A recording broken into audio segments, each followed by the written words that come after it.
நெகேமியாவின் புஸ்தகம் 7ஆம் அதிகாரம். அலங்கம் கட்டி முடிந்து கதவுகள் போடப்பட்டு வாசல் காவலாளரையும் பாடகரையும் லேவியரையும் ஏற்படுத்தின பின்பு நான் என் சகோதரனாகிய ஆனானியையும் அநேகரை பார்க்கிலும் உண்மையுள்ளவனும் தேவனுக்கு பயந்தவனுமாயிருந்த அரமனை தலைவனாகிய அனனியாவையும் எருசலேமின் காவல் விசாரணைக்கு ஏற்படுத்தினேன்.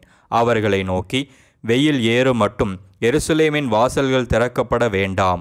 நீங்கள் நிற்கும்போதே கதவுகளை சாத்தி தாழ்பால் போட்டு எருசலேமின் குடிகளில் காவலாளர் அவரவர் தங்கள் காவலிலே அவரவர் தங்கள் வீடுகளுக்கு எதிராக நிறுத்தப்பட வேண்டும் என்றேன். பட்டணம் விஸ்தாரமும் பெரிதுமாயிருந்தது. அதற்குள்ளே ஜனங்கள் கொஞ்சமாயிருந்தார்கள். வீடுகளும் கட்டப்படவில்லை. அப்பொழுது வம்ச அட்டவணைகளை பார்க்கிறதற்கு நான் பிரபுக்களையும் அதிகாரிகளையும் ஜனங்களையும் கூடிவரச் செய்ய என் தேவன் என் மனதிலே ஒரு எண்ணத்தை உண்டாக்கினார். முந்தி வந்தவர்களின் வம்ச அட்டவணை புஸ்தகம் அப்பொழுது எனக்கு அகப்பட்டது. அதிலே எழுதியிருக்க நான் கண்டது என்னவென்றால், பாபிலோன் ராஜாவாகிய நேபுகாத் நேச்சார் சிறைப்பிடித்து போனவர்களும் சிறையிருப்பிலிருந்து செருபாபேலோடும் யெசுவா, நெகேமியா, அசரியா, ராமியா, நகமானி, மொர்தெகாய், பில்சான், மிஸ்பெரேத், பிக்வாயி, நெகூம், பானா என்பவர்களோடும் கூட வந்து எருசலேமுக்கும் யூதாவுக்கும் திரும்பி தங்கள் பட்டணங்களிலே குடியிறங்கினவர்களுமான இந்த தேசத்தின் புத்திரராகிய இஸ்ரவேல் ஜனங்களான மனிதரின் தொகையாவது: பாரோஷின் புத்திரர் 2172 பேர், செபத்தியாவின் புத்திரர் 372 பேர், ஆராகின் புத்திரர் 652 பேர், யெசுவா யோவாப் என்பவர்களின் சந்ததிக்குள்ளிருந்த பாகாத் மோவாபின் புத்திரர் 2818 பேர், ஏலாமின் புத்திரர் 1254 பேர், சத்தூவின் புத்திரர் 845 பேர், சக்காயின் புத்திரர் 760 பேர், பின்னூவின் புத்திரர் 648 பேர், பெபாயின் புத்திரர் 628 பேர், அஸ்காதின் புத்திரர் 2322 பேர், அதோனிகாமின் புத்திரர் 667 பேர், பிக்வாயின் புத்திரர் 2067 பேர், ஆதீனின் புத்திரர் 655 பேர், எசேக்கியாவின் சந்ததியான ஆதேரின் புத்திரர் 98 பேர், ஆசூமின் புத்திரர் 328 பேர், பேசாயின் புத்திரர் 324 பேர், ஆரீப்பின் புத்திரர் 112 பேர், கிபியோனின் புத்திரர் 95 பேர், பெத்லகேம் ஊராரும் நெத்தோபா ஊராரும் 188 பேர், ஆனதோத்தூர் மனிதர் 128 பேர், பெத் அஸ்மாவேத் ஊரார் 42 பேர், கீரியாத் யாரீம், கெபிரா, பேரோத் ஊர்களின் மனிதர் 743 பேர், ராமா, காபா ஊர்களின் மனிதர் 621 பேர், மிக்மாஸ் ஊரார் 122 பேர், பெத்தேல் ஆயி ஊர்களின் மனிதர் 123 பேர், வேறொரு நேபோ ஊரார் 52 பேர், மற்றொரு ஏலாம் புத்திரர் 1254 பேர், ஆரீம் புத்திரர் 320 பேர், எரிகோ புத்திரர் 345 பேர், லோத், ஆதீத், ஓனோ ஊர்களின் புத்திரர் 721 பேர், செனாகா புத்திரர் 3930 பேர், ஆசாரியரானவர்கள் யெசுவா குடும்பத்தானாகிய யெதாயாவின் புத்திரர் 973 பேர், இம்மேரின் புத்திரர் 1052 பேர், பஸ்கூரின் புத்திரர் 1247 பேர், ஆரீமின் புத்திரர் 1017 பேர். லேவியரானவர்கள் ஒதியாவின் புத்திரருக்குள்ளே கத்மியேலின் குமாரனாகிய யெசுவாவின் புத்திரர் 74 பேர். பாடகரானவர்கள் ஆசாபின் புத்திரர் 148 பேர். வாசல் காவலாளரானவர்கள் சல்லூமின் புத்திரர், அதேரின் புத்திரர், தல்மோனின் புத்திரர், அக்கூபின் புத்திரர், அதிதாவின் புத்திரர், சோபாயின் புத்திரர் ஆக 138 பேர்.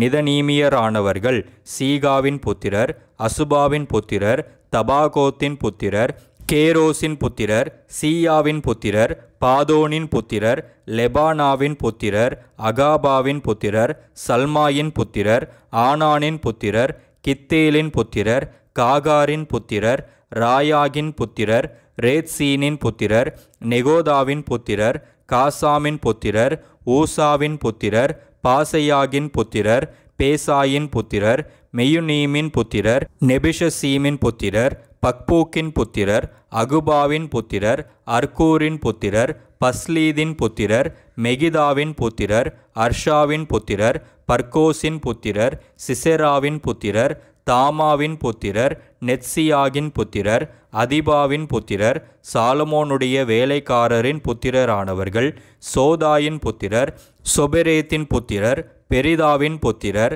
யாலாவின் புத்திரர், தர்கோனின் புத்திரர், கித்தேலின் புத்திரர், செபத்தியாவின் புத்திரர், அத்தீலின் புத்திரர், பொகெரேத் செபாயிமிலுள்ள புத்திரர், ஆமோனின் புத்திரர், நிதனீமியரும் சாலமோனுடைய வேலையாட்களின் புத்திரரும் ஏகத்துக்கு 392 பேர்.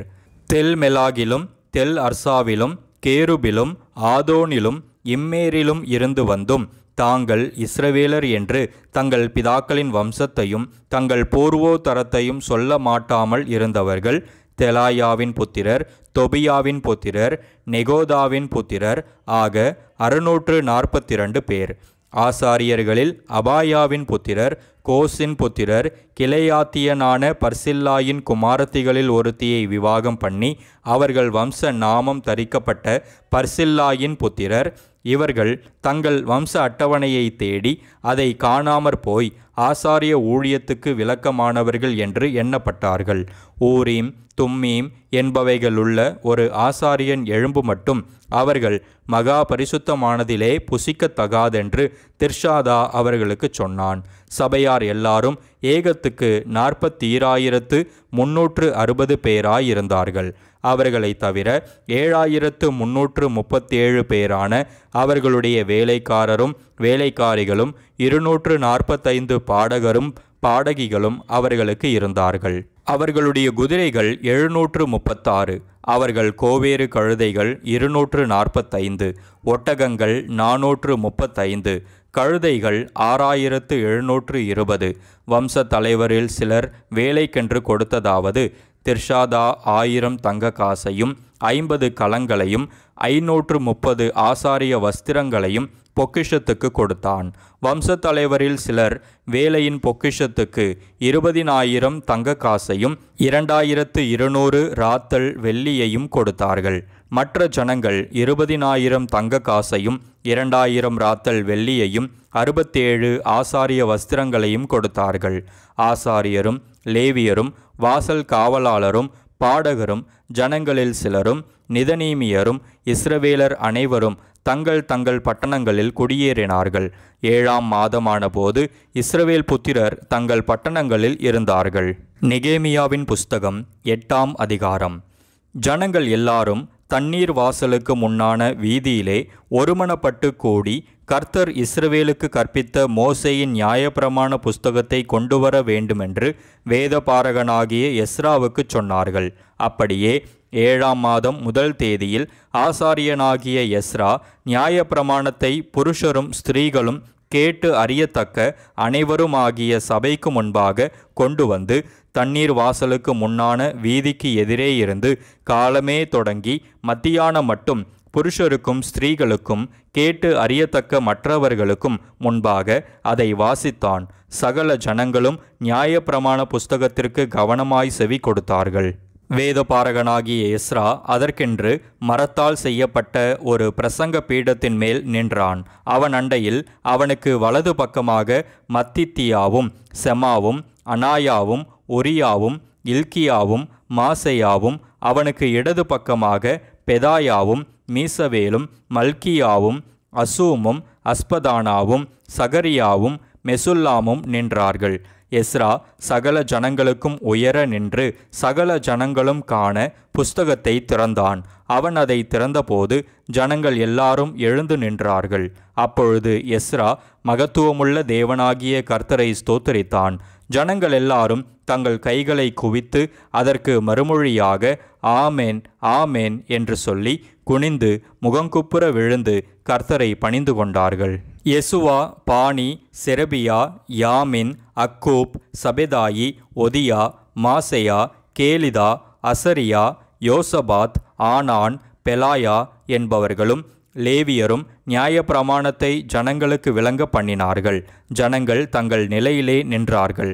அவர்கள் தேவனுடைய நியாயப்பிரமாண புஸ்தகத்தை தீர்க்கமாக வாசித்து அர்த்தஞ்சொல்லி வாசித்ததை அவர்களுக்கு விளங்க பண்ணினார்கள். ஜனங்கள் எல்லாரும் நியாயப்பிரமாணத்தின் வார்த்தைகளை கேட்டபோது அழுதபடியால் திர்ஷாதா எண்ணப்பட்ட நெகேமியாவும் வேதபாரகனாகிய எஸ்ரா என்னும் ஆசாரியனும் ஜனங்களுக்கு விளக்கி காட்டின லேவியரும் சகல ஜனங்களையும் நோக்கி, இந்த நாள் உங்கள் தேவனாகிய கர்த்தருக்கு பரிசுத்தமான நாள், நீங்கள் துக்கப்படவும் அழவும் வேண்டாம் என்றார்கள். பின்னும் அவன் அவர்களை நோக்கி, நீங்கள் போய் கொழுமையானதை புசித்து மதுரமானதை குடித்து ஒன்றுமில்லாதவர்களுக்கு பங்குகளை அனுப்புங்கள். இந்த நாள் நம்முடைய ஆண்டவருக்கு பரிசுத்தமான நாள், விசாரப்பட வேண்டாம், கர்த்தருக்குள் மகிழ்ச்சியாயிருப்பதே உங்களுடைய பெலன் என்றான். லேவியரும் ஜனங்களை எல்லாம் அமர்த்தி, அழாதிருங்கள், இந்த நாள் பரிசுத்தமான நாள், விசாரப்பட வேண்டாம் என்றார்கள். அப்பொழுது ஜனங்கள் எல்லாரும் தங்களுக்கு அறிவிக்கப்பட்ட வார்த்தைகளை உணர்ந்து கொண்டபடியால் புசித்து குடிக்கவும் பங்குகளை அனுப்பவும் மிகுந்த சந்தோஷம் கொண்டாடவும் போனார்கள். மறுநாளில் ஜனத்தின் சகல வம்சத் தலைவரும் ஆசாரியரும் லேவியரும் நியாயப்பிரமாணத்தின் வார்த்தைகளை அறிந்து கொள்ள வேண்டும் என்று வேதபாரகனாகிய எஸ்ராவினிடத்தில் கூடி வந்தார்கள். அப்பொழுது நியாயப்பிரமாணத்திலே இஸ்ரவேல் புத்திரர் 7ஆம் மாதத்தின் பண்டிகையிலே கூடாரங்களில் குடியிருக்க வேண்டும் என்று கர்த்தர் மோசேயை கொண்டு கற்பித்த காரியம் எழுதியிருக்கிறதை கண்டார்கள். ஆகையால் எழுதியிருக்கிறபடி கூடாரங்களை போடும்படிக்கு நீங்கள் மலைகளுக்கு புறப்பட்டு போய் ஒலிவ கிளைகளையும் காட்டு ஒலிவ கிளைகளையும் மிருது செடிகளின் கிளைகளையும் பேரீச்ச மட்டைகளையும் அடர்ந்த மரக்கிளைகளையும் கொண்டு வாருங்கள் என்று தங்களுடைய சகல பட்டணங்களிலும் எருசலேமிலும் கூறி பிரசித்தப்படுத்தினார்கள். அப்படியே ஜனங்கள் வெளியே போய் அவைகளை கொண்டு வந்து அவரவர் தங்கள் வீடுகள் மேலும் தங்கள் முற்றங்களிலும் தேவனுடைய ஆலய பிராகாரங்களிலும் தண்ணீர் வாசல் வீதியிலும் எப்ராயிம் வாசல் வீதியிலும் தங்களுக்கு கூடாரங்களை போட்டார்கள். இந்த பிரகாரமாக சிறையிருப்பிலிருந்து திரும்பி வந்தவர்களின் சபையார் எல்லாரும் கூடாரங்களை போட்டு கூடாரங்களில் குடியிருந்தார்கள். இப்படியே நூனின் குமாரனாகிய யோசுவாவின் நாட்கள் முதல் அந்நாள் மட்டும் இஸ்ரவேல் புத்திரர் செய்யாதிருந்து இப்பொழுது செய்தபடியால் மிகுந்த சந்தோஷம் உண்டாயிருந்தது. முதலாம் நாள் தொடங்கி கடைசி நாள் மட்டும் தினம் தினம் தேவனுடைய நியாயப்பிரமாண புஸ்தகம் வாசிக்கப்பட்டது. 7 நாள் பண்டிகையை ஆசரித்தார்கள். 8ஆம் நாளோவெனில் முறைமையின்படியே விசேஷித்த ஆசரிப்பு நாளாயிருந்தது. நெகேமியாவின் புஸ்தகம் 9ஆம் அதிகாரம். அந்த மாதம் 24ஆம் தேதியிலே இஸ்ரவேல் புத்திரர் உபவாசம் பண்ணி ரட்டுடுத்தி தங்கள் மேல் புழுதியை போட்டு கொண்டவர்களாய் கூடி வந்தார்கள். இஸ்ரவேல் சந்ததியார் மறுஜாதியாரை எல்லாம் விட்டு பிரிந்து வந்து நின்று தங்கள் பாவங்களையும் தங்கள் பிதாக்களின் அக்கிரமங்களையும் அறிக்கையிட்டார்கள். அவர்கள் எழுந்திருந்து தங்கள் நிலையில் நின்றார்கள். அப்பொழுது ஒரு ஜாம மட்டும் அவர்களுடைய தேவனாகிய கர்த்தரின் நியாயப்பிரமாண புஸ்தகம் வாசிக்கப்பட்டது. பின்பு ஒரு ஜாம மட்டும் அவர்கள் பாவ அறிக்கை பண்ணி தங்கள் தேவனாகிய கர்த்தரை பணிந்து கொண்டார்கள்.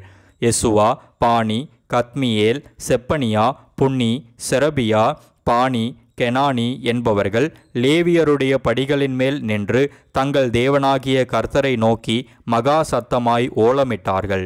பின்பு லேவியரான யெசுவா, கத்மியேல், பானி, ஆசாப்னேயா, செரபியா, ஒதியா, செப்பனியா, பெத்தகியா என்பவர்கள் ஜனங்களை பார்த்து, நீங்கள் எழுந்திருந்து அனாதியாய் என்றென்றைக்கும் இருக்கிற உங்கள் தேவனாகிய கர்த்தரை ஸ்தோத்திரியுங்கள் என்று சொல்லி கர்த்தரை நோக்கி, எந்த ஸ்துதி ஸ்தோத்திரத்துக்கும் மேலான உம்முடைய மகிமையுள்ள நாமத்துக்கு ஸ்தோத்திரம் உண்டாவதாக.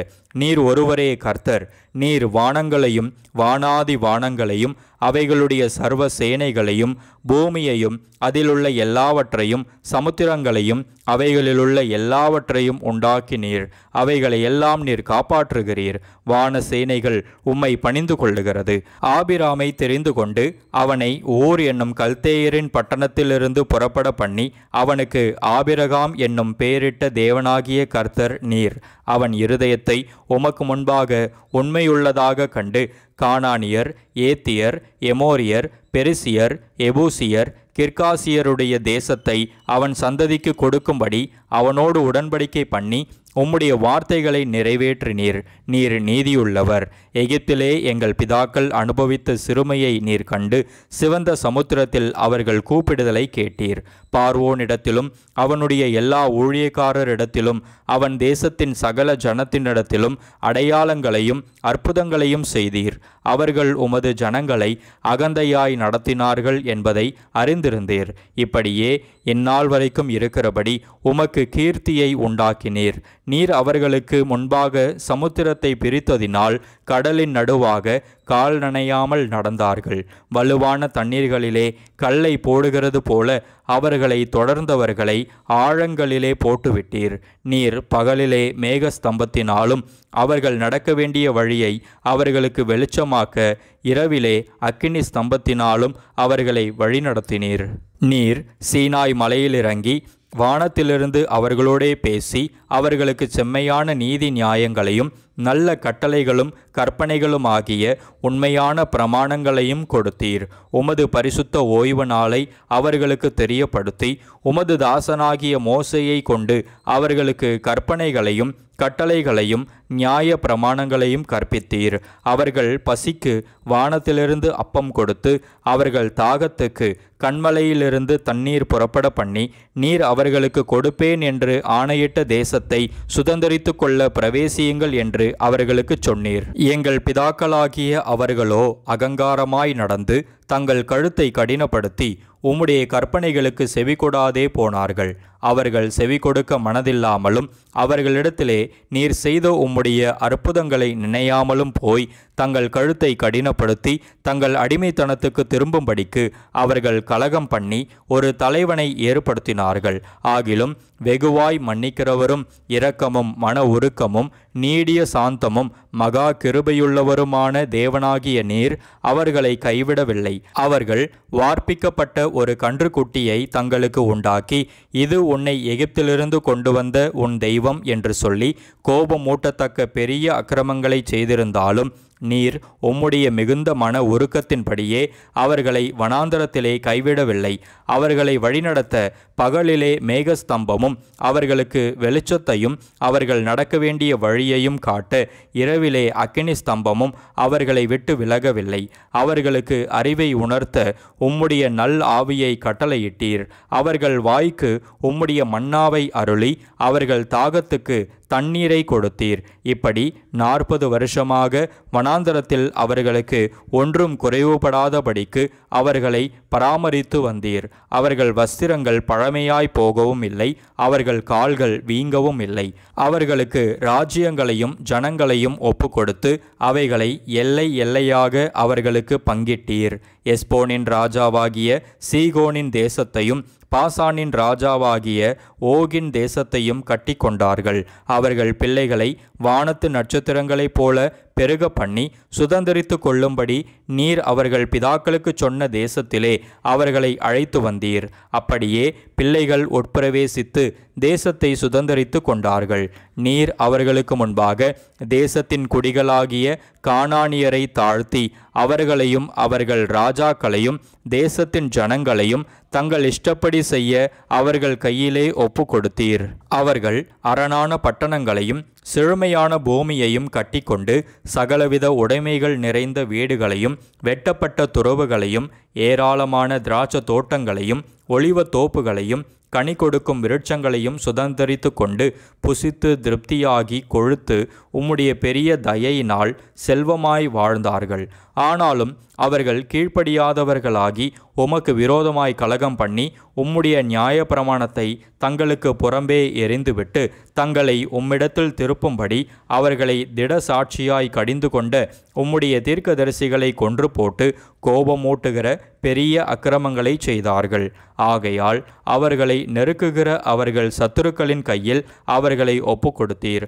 அவர்கள் நெருக்கம் அனுபவிக்கிற காலத்தில் அவர்கள் உம்மை நோக்கி கூப்பிடுகிற போதோ நீர் பரலோகத்திலிருந்து கேட்டு உம்முடைய மிகுந்த இரக்கத்தினால் அவர்களை அவர்கள் சத்துருக்களின் கைக்கு நீங்களாக்கி விடுகிற இரட்சகர்களை அவர்களுக்கு கொடுத்தீர். அவர்களுக்கு இளைப்பாறுதல் உண்டான போதோ உமக்கு முன்பாக மறுபடியும் பொல்லாப்பு செய்ய தொடங்கினார்கள். ஆகையால் அவர்கள் சத்துருக்கள் அவர்களை ஆளும்படிக்கு அவர்கள் கையிலே ஒப்புவித்தீர். அவர்கள் மனம் திரும்பி உம்மை நோக்கி கூப்பிட்ட போதோ நீர் பரலோகத்திலிருந்து கேட்டு அவர்களை உம்முடைய இரக்கங்களின்படியே அநேகந்தரம் விடுதலையாக்கி விட்டீர். அவர்களை உம்முடைய நியாய பிரமாணத்துக்கு திருப்ப அவர்களை திட சாட்சியாய் கடிந்து கொண்டீர். ஆனாலும் அவர்கள் அகங்காரம் கொண்டு உம்முடைய கற்பனைகளுக்கு செவி கொடாமல் கீழ்ப்படிந்து நடக்கிற மனுஷன் செய்து பிழைக்கிற உம்முடைய நீதி நியாயங்களுக்கு விரோதமாக பாவம் செய்து தங்கள் தோளை முரண்டுத்தனமாய் விலக்கி செவி கொடாமல் தங்கள் கழுத்தை கடினப்படுத்தி கொண்டார்கள். நீர் அநேக வருஷமாக அவர்கள் மேல் பொறுமையாயிருந்து உம்முடைய ஆவியினால் பேசின உம்முடைய தீர்க்கதரிசிகளை கொண்டு அவர்களை திட சாட்சியாய் கடிந்து கொண்டாலும் அவர்கள் செவி கொடாதபடியினாலே அவர்களை அந்நிய தேச ஜனங்களின் கையில் ஒப்பு கொடுத்தீர். ஆகிலும் உம்முடைய மிகுந்த இரக்கங்களின்படியே அவர்களை நிர்மூலமாக்காமலும் அவர்களை கைவிடாமலும் இருந்தீர். நீர் கிருபையும் இரக்கமும் உள்ள தேவன். இப்பொழுதும் உடன்படிக்கையையும் கிருபையையும் காக்கிற வல்லமையும் பயங்கரமும் உள்ள மகா தேவனாகிய எங்கள் தேவனே, அசீரியா ராஜாக்களின் நாட்கள் முதற்கொண்டு இந்நாள் வரைக்கும் எங்களுக்கும் எங்கள் ராஜாக்களுக்கும் எங்கள் பிரபுக்களுக்கும் எங்கள் ஆசாரியர்களுக்கும் எங்கள் தீர்க்கதரிசிகளுக்கும் எங்கள் பிதாக்களுக்கும் உம்முடைய ஜனங்கள் அனைவருக்கும் நேரிட்ட சகல வருத்தமும் உமக்கு முன்பாக அற்பமாய் காணப்படாதிருப்பதாக. எங்களுக்கு நேரிட பண்ணின எல்லாவற்றிலும் நீர் நீதியுள்ளவர். நீர் உண்மையாய் நடப்பித்தீர். நாங்களோ ஆகாமியம் பண்ணினோம். எங்கள் ராஜாக்களும் எங்கள் பிரபுக்களும் எங்கள் ஆசாரியர்களும் எங்கள் பிதாக்களும் உம்முடைய நியாய பிரமாணத்தின்படி செய்யாமலும் உம்முடைய கற்பனைகளையும் நீர் அவர்களை கடிந்து கொண்ட உம்முடைய சாட்சிகளையும் கவனியாமலும் போனார்கள். அவர்கள் தங்கள் ராஜ்யத்திலும் நீர் அவர்களுக்கு கொடுத்த உம்முடைய பெரிய தயையிலும் நீர் அவர்களுக்கு முன்பாக திறந்து வைத்த விசாலமும் செழிப்புமான தேசத்திலும் உமக்கு ஊழியம் செய்யாமலும் தங்கள் துர்க்கருமங்களை விட்டு திரும்பாமலும் போனார்கள். இதோ இன்றைய தினம் நாங்கள் அடிமைகளாயிருக்கிறோம். இதோ பலனையும் நன்மையையும் அனுபவிக்கும்படி நீர் எங்கள் பிதாக்களுக்கு கொடுத்த இந்த தேசத்தில் தானே நாங்கள் அடிமைகளாயிருக்கிறோம். அதன் வருமானம் எங்கள் பாவங்களின் நிமித்தம் நீர் எங்கள் மேல் வைத்த ராஜாக்களுக்கு திரளாக போகிறது. அவர்கள் தங்களுக்கு இஷ்டமானபடியே எங்கள் சரீரங்களையும் எங்கள் மிருக ஜீவன்களையும் ஆளுகிறார்கள். நாங்கள் மகா இக்கட்டில் அகப்பட்டிருக்கிறோம். இவையெல்லாம் இப்படி இருக்கிறபடியால் நாங்கள் உறுதியான உடன்படிக்கை பண்ணி அதை எழுதி வைக்கிறோம். எங்கள் பிரபுக்களும் எங்கள் லேவியரும் எங்கள் ஆசாரியரும் அதற்கு முத்திரை போடுவார்கள் என்றார்கள்.